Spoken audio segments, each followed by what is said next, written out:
ప్రతి ఒక్కరూ వారి జీవితంలో గెలవాలని అనుకుంటాం. కానీ నా మ్యాజిక్ లైఫ్ లైన్స్‌లోకి మీ అందరికీ స్వాగతం పలుకుతూ నేను మీ నాగలక్ష్మి. అసలు జీవితం అంటేనే ఒక సమస్యలో నుండి మరొక సమస్యలోకి ప్రయాణించడం. అవునా కదా? సో, అలా అని మన ప్రయాణం మానేస్తే ఎలాగా?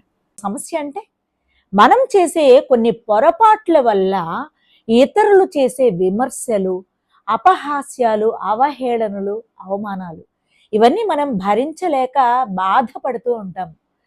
కానీ వాటిని మనము ఒక విజయానికి మెట్లుగా మలుచుకుంటేను అది ఎలా?